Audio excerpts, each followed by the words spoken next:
여러분은요, 인격적인 사람을 좋아하십니까? 아니면 비인격적인 사람을 좋아하십니까?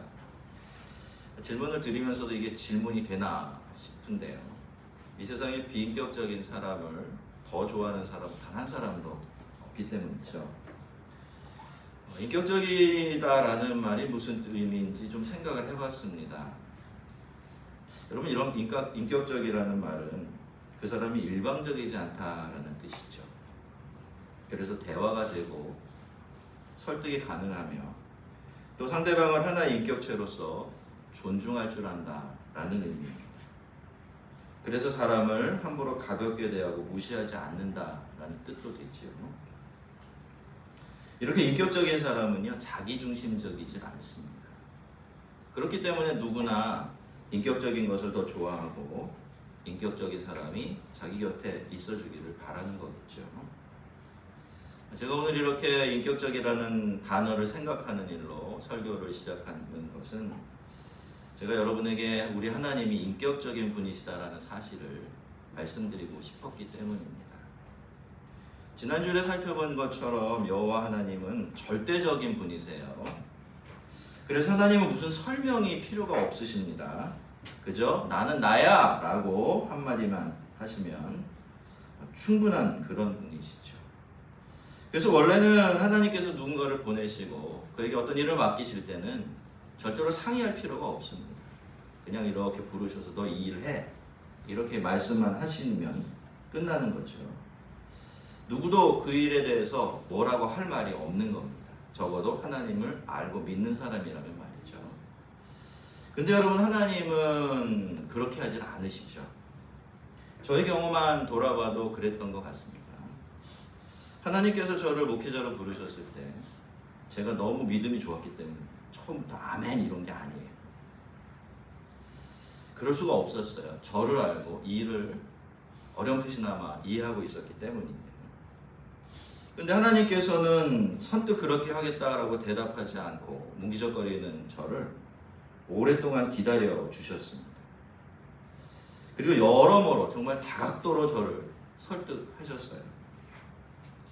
그래서 결국에는 이 일이 하나님의 일인 동시에 저의 일이 되도록 그렇게 만들어 주셨습니다. 그 과정이 없었다면 아마 저는 진작에 목회자가 되었지만 이 일을 그만뒀을지도 모른다는 생각 한두 번 하는 게 아닙니다. 하나님께서 모세를 부르실 때도 그렇게 하셨죠. 호렙의 떨기나무 불꽃 속에서 모세를 부르신 하나님, 그때부터 모세하고 대화를 하기 시작을 하시는데요. 그 내용이 출애굽기 3장 1절부터 시작해서 4장 17절까지, 출애굽기 40장 중에서 무려 한 장 반을 차지하고 있어요. 봐라, 못 갑니다. 그러면 이렇게 해라. 그것 갖고는 부족합니다. 아주 길고 긴 대화 끝에 모세는 하나님의 명령에 순종을 하게 되지만 그때까지 하나님은 사실 굉장한 인내심을 발휘하셨습니다. 명령하시고 설명하시고 설득하시고, 그렇게 해서 어떻게 보면 하나님께서는 모세에게 결국 동의서를 받아내셨던 거예요. 하나님은 인격적인 분이시기 때문에 그럴 필요가 전혀 없지만 그렇게 하신 것입니다. 사실 우리가 자꾸 이 사실을 잊고 있어서 그렇지, 여러분 지금 우리가 여기까지 온 과정을 잘 살펴보아도요, 이렇게 하시는 것이 하나님의 방식이라는 걸 알 수가 있습니다. 아마도 우리 모두는 하나님께서 오래 참고 기다리시는 하나님이시라는 사실에 동의할 것입니다. 그렇죠? 여전히 부족하지만은 그래도 지금의 나를 만들어낸 것은 다름 아닌 하나님의 오래 참고 기다려주신 덕분이라는 걸 알고 있기 때문이죠. 그런데 여러분, 우리가 하나님의 이러한 성품을 알게 되는 것, 하나님이 이렇게 인격적이라는 사실을 알게 되는 것은 하나님께서 우리를 변함없이 인격적으로 대하고 계시기 때문에 우리가 경험해서 알게 되는 것입니다. 하나님은 그렇게 오래 참고 기다리시는 동안에 우리가 스스로 하나님을 믿고 알고 신뢰하게 되고, 그래서 하나님을 스스로 사랑하고 순종하게 되도록 그렇게 기다리고 계시는 겁니다. 설득하고 계시는 것이죠. 여러분, 하나님은 인격적인 분이세요. 무슨 일을 할 때, 특별히 우리를 움직일 때 마음대로 강압적으로 하지를 않으십니다. 끌고 오기는 해요. 여러분 그 말 아시죠? 말을 물이 있는 곳까지 데려갈 수는 있어도 그 말에게 억지로 물을 먹일 수는 없다라는 말이 있는데, 하나님이 우리를 하나님 앞으로 부르실 때 사용하는 방식이 바로 그런 겁니다. 하나님은 말을 물 있는 곳까지, 하나님이 계시는 곳까지 끌고는 오세요. 그럴 때는 약간 강압적으로 상황을 움직여 가시고 사람의 마음도 움직이시고 그렇게 하세요. 근데 막상 마지막 선택은 누가 하게 하십니까? 바로 우리들이 해요. 그래서 여러분, 우리 중에 제가 장담하건대 억지로 예수 믿으신 분들이 계십니까? 없죠? 없어요. 왜 없어요? 억지로 하나님이 안 하시기 때문에 없는 겁니다. 나는 다 이해할 수 없지만은 그 수많은 시간들, 과정을 통해서 하나님께서 그럴만하게 나를 인도하시고 마지막에 내가 그래, 이제는 우리 주님을 믿어야지 라고 그렇게 결정을 내렸기 때문에 우리는 지금 이 자리에 있는 것입니다. 그러니까 여러분, 하나님이 그렇게 인격적인 분이기 때문에 우리들 또한 하나님을 어떻게 대해야 될까요? 그렇죠? 인격적인 방식으로 대해야 돼요. 이 말은 무슨 의미냐면, 때로는 우리가 하나님을 설득할 수도 있죠. 그렇죠? 하나님 설득 당하시죠? 우리한테. 그런 경험 많이 해보셨을 거예요. 어느 정도 예수를 믿으셨으면. 하지만 궁극적으로 보면 우리 신앙이라는 것은 하나님께 설득되어져가는 과정이고, 그렇게 되어야 마땅하기 때문에 우리가 하나님을 믿을 때는 기꺼이 하나님께 설득당하고 하나님을 믿고 순종하기 위한 방향을 잡고, 그죠? 그 방향으로 신앙생활을 해 나가야 한다는 것입니다. 그런 태도를 가지고 하나님과 대화하고 하나님을 만나고 그렇게 교통하며 살아가는 것이 하나님 앞에서 마땅한 모습이죠. 하나님께서 모세를 부르셨을 때, 모세는 처음에 하나님께서 부르셨던 다른 사람들처럼 내가 여기 있나이다 라고 아주 멋지게 대답을 했어요. 근데 바로 하나님께서 너 가 이렇게 말씀을 하시니까 아이고 내가 누구이기에 라고 반문을 하면서 부르심을 거절했어요. 하나님은 거기에 대해서 내가 반드시 너와 함께 하겠다라고 하시면서 우리 신앙의 핵심이 뭔지를 짚어주셨어요. 중요한 것은 모세가 아니라 누구다? 하나님입니다. 그리고 보냄을 받는 사람도 중요하지만 그보다는 보냄을 보내시는 하나님이 더 중요하다라는 사실을 모세에게 짚어주신 것입니다. 하지만 모세는 자기가 백성에게 가서 하나님께서 자기를 보내셨다라고 말하면 그들이 그의 이름이 무엇이냐라고 물을 텐데, 그러면 도대체 뭐라고 대답해 주어야 하느냐고 되물었고요. 그래서 하나님은 또다시 그러면 그 사람들에게 너희 조상 하나님 여호와, 곧 아브라함의 하나님, 이삭의 하나님 여호와 하나님이 나를 보내셨다고 하라고, 이 여호와라는 이름이 하나님의 영원한 이름이고 그들이 대대로 기억하고 불러야 할 나의 칭호라고 그렇게 말씀을 해주셨어요. 그러면서 하나님은 계속해서 여호와 하나님이 이스라엘의 하나님이시라는 것이 실제로 의미하는 바가 무엇인지를 말씀해 주셨는데요. 말씀드린 것처럼 여호와라는 이름의 의미는 무슨 의미였죠? 늘 계신다라는 의미였습니다. 늘 계신 하나님께서 언제나 우리와 함께 하신다라는 뜻이었죠. 이스라엘 백성들이, 그리고 오늘 우리가 하나님께 받는 모든 은혜와 복들은요, 바로 여기서부터 나오고 이 사실을 근거로 하고 있습니다. 그래서 하나님의 은혜라는 것은요, 든든하고 틀림이 없고 불안해할 필요가 전혀 없는 거예요. 먼저 16절에는 하나님께서 그동안 이스라엘 백성들과 쭉 함께 계시면서 행하신 일들이 무엇인지가 기록이 되어 있는데, 하나님은 지난 400년이 훌쩍 넘는 시간 동안 이스라엘 백성들을 애굽으로 데려오셨고 거기서 그들을 양육하셨죠. 애굽 땅을 인큐베이터로 삼아서 70명이 300만 명으로 늘어나게 하셨습니다. 그렇게 그들에게 아브라함에게 하셨던 약속, 아브라함의 자손을 어떻게? 하늘의 별처럼 땅의 모래처럼 많아지게 하겠다라는 약속을 그 애굽 땅에서도 지켜주셨던 것입니다. 대단한 일을 하시긴 하셨는데요. 하지만 애굽에서의 이스라엘의 백성들의 생활은 굉장히 팍팍했습니다. 특히 왕조가 바뀌고 히브리인들에게 적대적인 왕이 세워진 다음에 그들이 견뎌내야 했던 삶은 아주 혹독했어요. 어느 정도로 혹독했습니까? 그동안은 괜찮게 살아서 그냥 사는 게 편해서 한 번도 하나님 찾고 부르지 않던 이 사람들이 그 오래된 약속과 하나님을 기억해내고 그 하나님 부르면서 자신을 구원해달라고 간구할 정도로 그렇게 힘들었어요. 하지만 여러분, 하나님께서 그들의 간구를 들으시고 그 부르짖음에 즉시 응답해 주시고 곧바로 애굽의 압제에서 건져주셨느냐 하면 그건 아니었습니다. 자, 그러면 그러니까 그렇게 부르짖고 응답되기 전까지 하나님 뭐 하셨죠? 이렇게 하셨어요. 내가 너희를 돌보아 너희가 애굽 땅에서 당한 일을 확실히 보았노라. 이것이 바로 그동안 하나님께서 하셨다고 하시는 하나님의 일인데요. 여러분, 하나님은 그동안 이스라엘 백성을 계속 지켜보고 계셨습니다. 그들이 애굽에서 당하는 모든 고통을 모두 보고 계셨어요. 자, 그렇다면 제가 질문을 하나 드릴게요. 여러분, 하나님 뭘 하신 겁니까? 하지 않으신 겁니까? 하신 건 하신 거죠. 왜? 보는 것도 분명한 행동이기 때문이에요. 근데 여러분, 이스라엘 백성의 입장에서는 그 사실을 알 수 있나요? 없나요? 없어요. 예. 여기 여러분이 계시지만 여러분 일주일 동안 사시면서 제 생각 하십니까? 누군가가 제 생각을 하신다고 해도 저는 알 길이 없어요. 막 사모한다고 해도 제가 알 길이 없는 거예요. 우리가 마음으로 하는 것이나 멀리 떨어져서 그냥 이렇게 개입하지 않고서 하는 모든 일들은 그렇죠. 여러분, 하나님이 분명히 무슨 일을 하셨어요. 지켜보셨다는 거죠. 다 알고 계세요. 그런데 이스라엘 백성의 입장에서는 그래서 자기에게 주어진 것이 없으니까 하나님이 아무것도 하지 않으신 것처럼 느껴지는 거죠. 그렇다면 여러분, 이상하지 않습니까?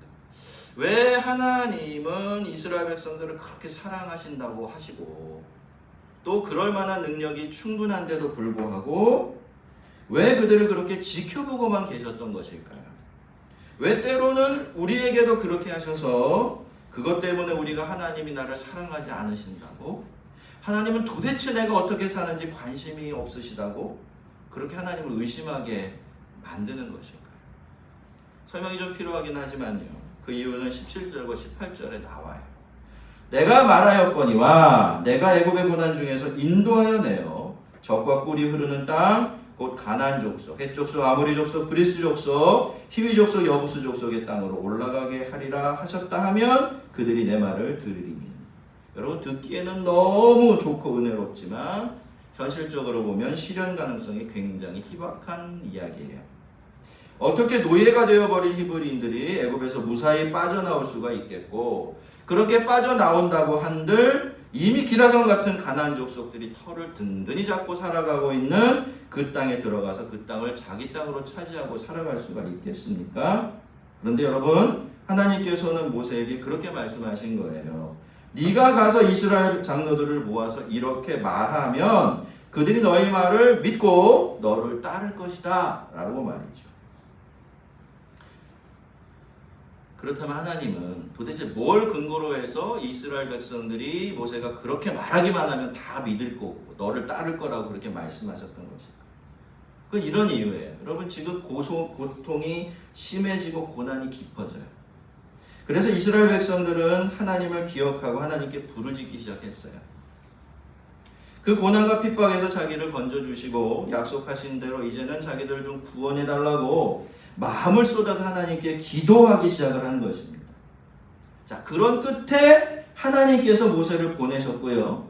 그들에게 모세를 통해서 내가 너희의 고난을 다 지켜보고 있었다고, 이제는 내가 너희를 구원해 줄 테니까 걱정하지 말라라고 말씀을 하신 거예요. 그러니까 여러분, 그들의 입장에서는 이제 모세가 와서 조상들의 하나님이 자기들에게 나타나셨고 또 그 하나님이 너희를 구원하시겠다라고 약속하셨다고 하나님의 말씀을 전해준 것이 아무 맥락 없이 그냥 들려진 어떤 희미한 말씀이 아니라 어떤 게 되는 거예요? 자기들이 기도해서 받은 기도의 응답이 되는 거죠. 그러니까 하나님은 그걸 근거로 해서 네가 이렇게 말하면 이스라엘 백성들이 다 너를 따를 거야 라고 말씀을 하신 것입니다. 여러분, 제가 기도를 그렇게 많이 하는 사람은 아닙니다만 그래도 지금까지 기도하면서 사는 동안에 깨닫게 된 중요한 사실이 있어요. 그것은 하나님께 기도하지 않으면, 무엇을 위해서 부르짖지 않으면 하나님께서 나에게 무엇을 주신다고 해도 우리는 좀처럼 그것이 하나님의 은혜인 줄을 알아차리지 못하게 된다라는 것입니다. 그러니 기도는 우리가 하나님께 필요한 것을 얻기 위해서만 하는 게 아니죠. 기도는 뭡니까? 그 자체가 하나님께서 살아계시며 나와 함께 하고 계시고 진짜로 나의 기도에 귀 기울이시며 그 기도에 응답해 주시는 그런 하나님이심을, 여호와 하나님이심을 알고 믿게 되는 과정이 되는 것입니다. 여러분, 우리와 하나님 사이의 관계를 놓고 볼 때 하나님께는요, 우리가 하나님의 살아계심을 알고 또 하나님의 은혜가 은혜인 줄 알며 하나님을 믿는 믿음으로 살아가는 사람이 되는 것보다 더 중요한 일은 없습니다. 우리가 알아야 돼요. 그게 하나님이 우리를 빚어가고자 하는 목적지예요. 우리가 어떤 사람이 돼야 돼요? 하나님을 알고, 그죠? 하나님을 살아계심을 알고 또 하나님의 은혜가 은혜인 줄 알고 그래서 하나님을 믿는 믿음으로 살아가는 사람이 되는 것. 그것이 하나님이 우리를, 이 세상에 살아가는 우리를 향해서 가지고 계신 현실적인 목적이에요. 1차적인 목적이긴 하지만 이거와 되지 않으면 뒤로 갈 수가 없는 거예요. 그래서 여러분, 하나님은요, 때때로 우리가 얼마나 힘든 줄 아시면서도 우리가 그 어려움 때문에 하나님을 기억해내고 하나님께 기도하고 부르짖을 때까지 그 모든 것을 그저 이렇게 지켜보고만 계시는 것입니다. 그 기도가 있기에 은혜는 은혜가 되고요, 응답은 응답인 줄 알게 되고 우리는 그렇게 점점 더 살아있는 능력 있는 믿음으로 다가가게 되는 거예요. 하나님께서는 모세더러 장로들과 함께 바로에게 가서 며칠 말미를 주면 백성들과 함께 광야로 나가 여호와 하나님께 제사를 드리고 돌아오겠다고 말해보라고 하셨습니다. 물론 이것은 이미 바로가 그렇게 말하면 어떻게 반응할 줄 다 아시고서 바로를 떠오시기 위한 말씀이긴 했지만 말입니다. 하나님은 계속해서 말씀하세요. 내가 아노니 강한 손으로 치기 전에는 애굽 왕이 너희가 가도록 허락하지 아니하다가 내가 내 손을 들어 애굽 중에 여러 가지 이적으로 그 나라를 친 후에야 너희를 보내리라. 그렇습니다, 여러분. 하나님은 바로가 어떻게 나올지 다 알고 계십니다. 여러분, 하나님이요, 이 세상에 일어나는 모든 일들을 하나님께서 직접 하시는 것은 아니에요. 그렇게 생각하시는 분들이 있는데 그건 오해입니다. 하나님은 뭘 못하시죠? 악한 일들을 직접 하시지는 못해요. 그러면 하나님이 악한 분이 되어버리는 거죠.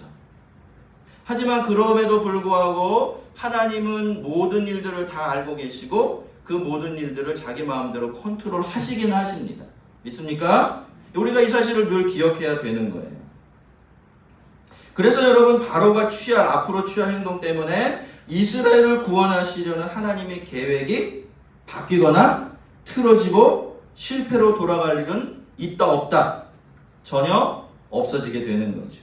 그래서 이스라엘 백성들은 바로가 자기들을 내보내주지 않아도 압제가 이전보다 더 심해진다고 해도 그것 때문에 너무 불안해하거나 흔들릴 필요가 없어요.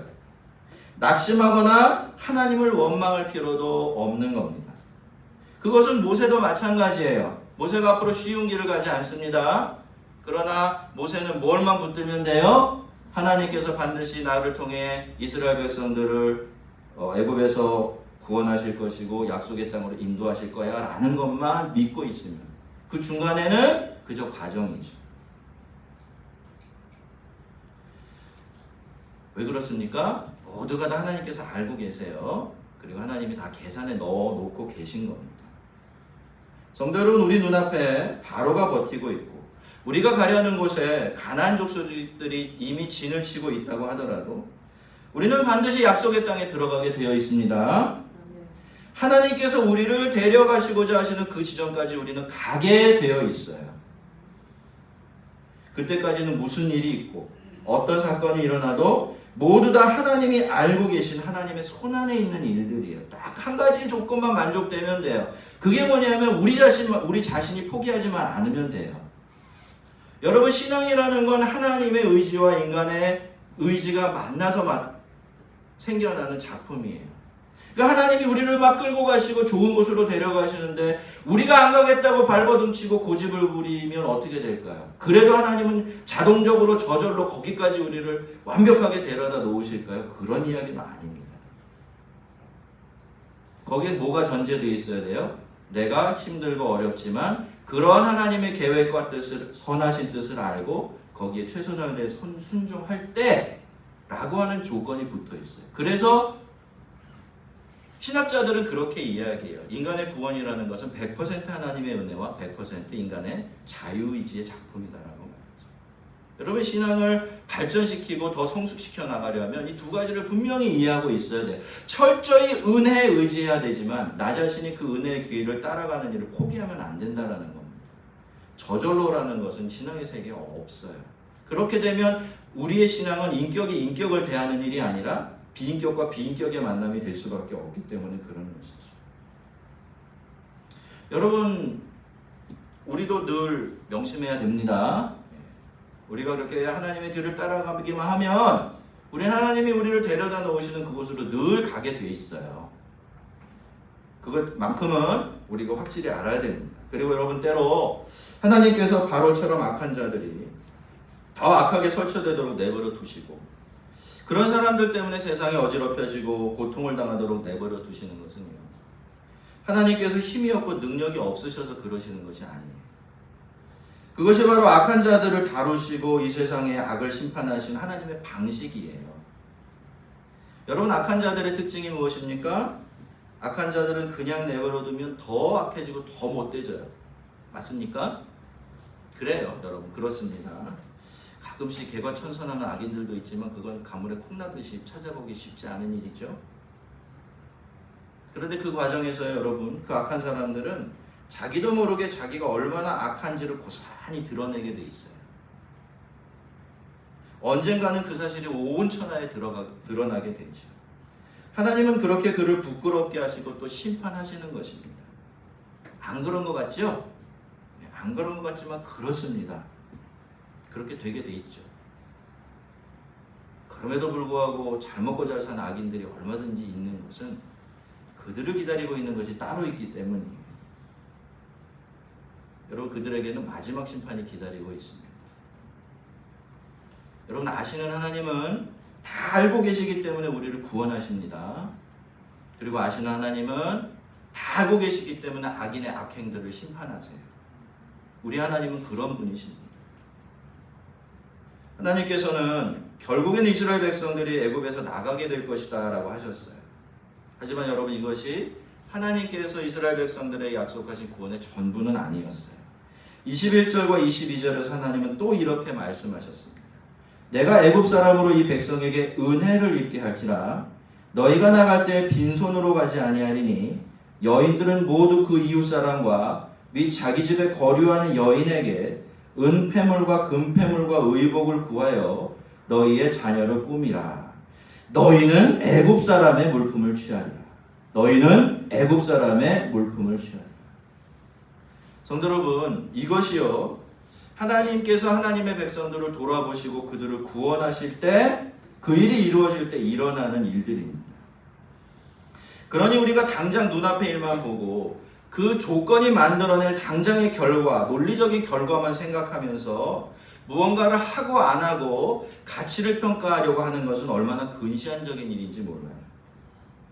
물론 말씀하신 것 하나하나를 생각해 보면 정말 듣고도 믿기 힘든 일이에요. 하지만 하나님의 구원은 늘 그렇습니다. 하나님의 구원은요, 그저 우리가 빠진 그 수렁에서 우리를 건져주시는 일로 끝나는 법이 없어요. 원래 상태로 되돌려 놓는 일로 끝나지 않는다는 겁니다.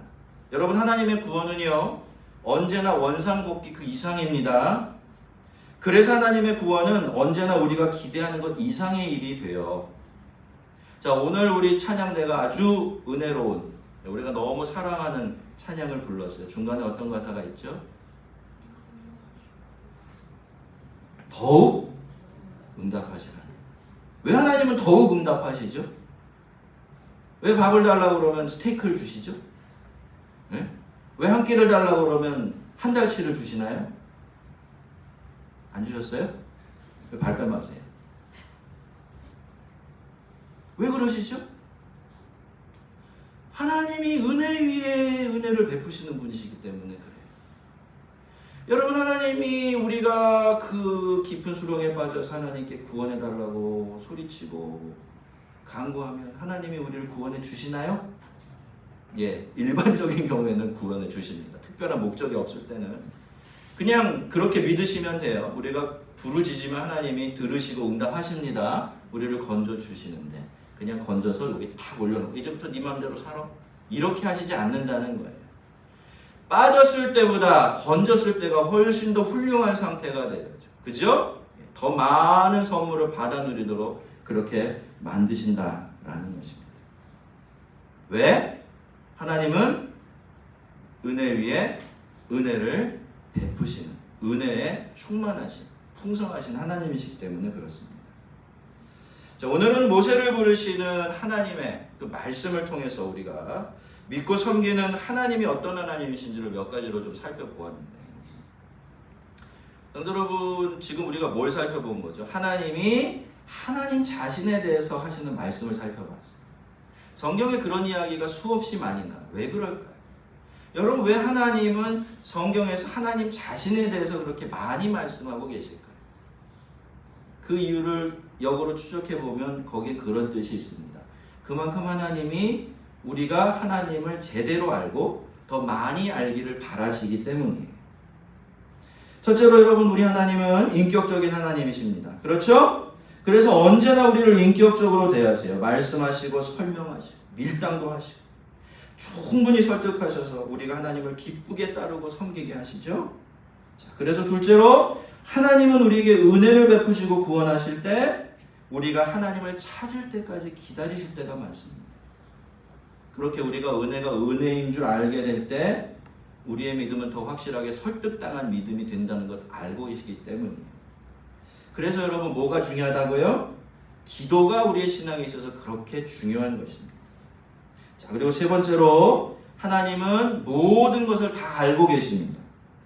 다 알고 계시기 때문에 당신의 뜻대로 행하시죠. 여러분, 그래서 다 아시는 하나님의 안에 있는 한 우리의 구원은 안전합니다.